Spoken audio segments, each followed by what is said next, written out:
part of me.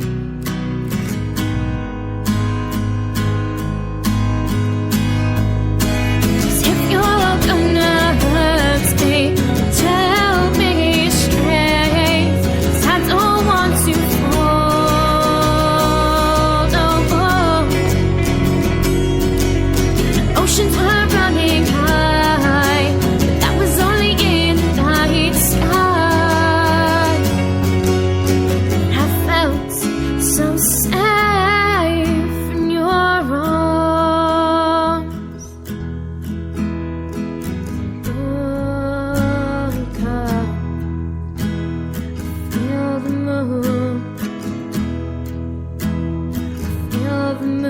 Shining down on you, follow your journey, find that destination, and he'll come back to you if he knows it's true. But I don't understand, no, I don't understand.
Touching the new, unsigned original music. Add a little humor, add a little madness. Welcome to Round Sound Radio.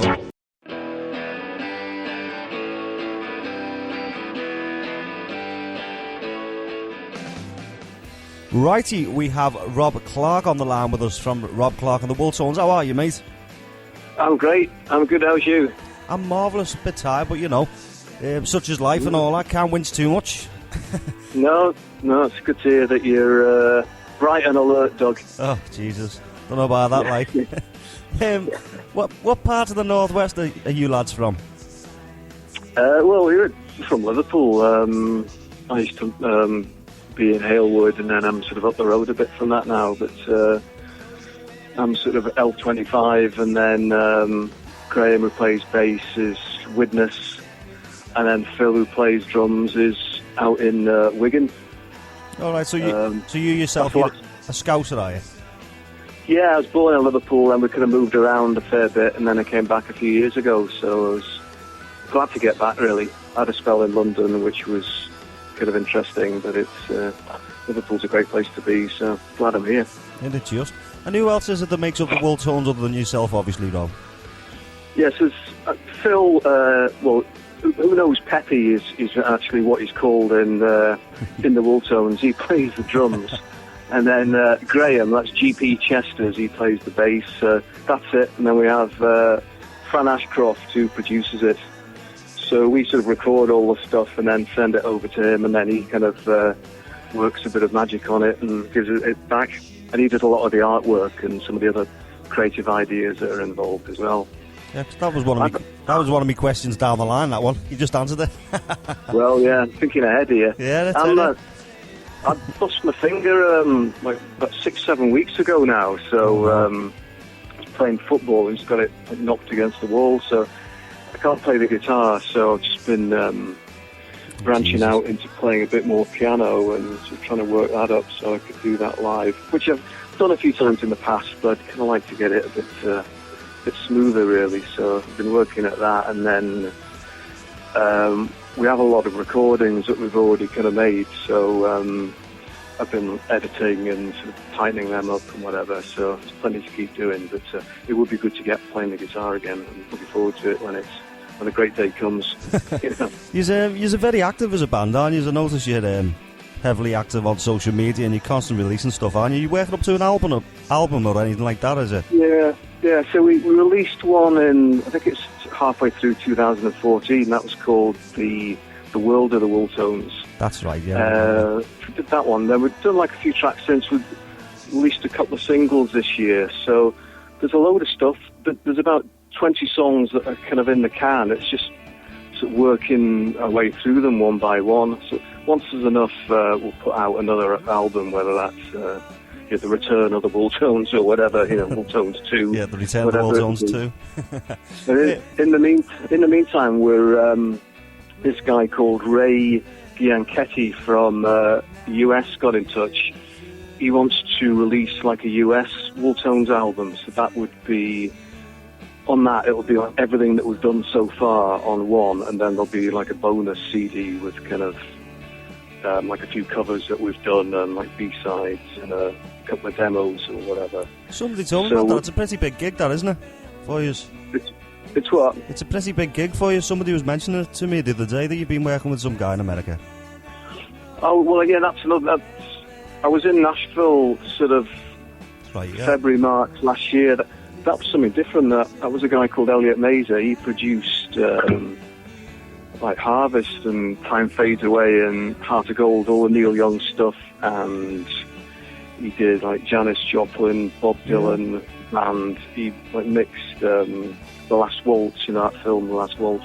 He's done all kinds of... I mean, he's worked with everyone from Sinatra to whoever, so that was great. I was there last year, and because he knows all these people, he got us a band that had Teddy Irwin in it, who played guitar on Heart of Gold and played guitar on Happy Christmas War Is Over, the Lennon one. Yeah. Had him in it. A guy called David Briggs, who had been playing keyboards.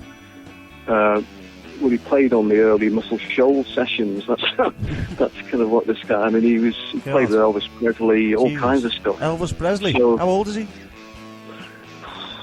I don't know, it must be in his 60s if he's a day. But he was actually sacked out of Elvis's band for having an affair with Elvis's girlfriend at the time.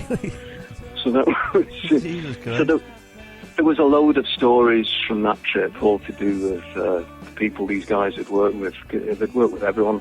Sounds awesome. It turned up, and this David Briggs, he says, "Do you know Steve Winwood?" I said, "Well, I think he lives in the Cotswolds, doesn't he?" Yeah, that was it, But they just assumed that I'd been kind of doing the kind of stuff they've been doing, which... I've been doing my best, but maybe I haven't been doing it up to that level, but you never know. What is your background yourself as a musician, Rob? How did it all start for you?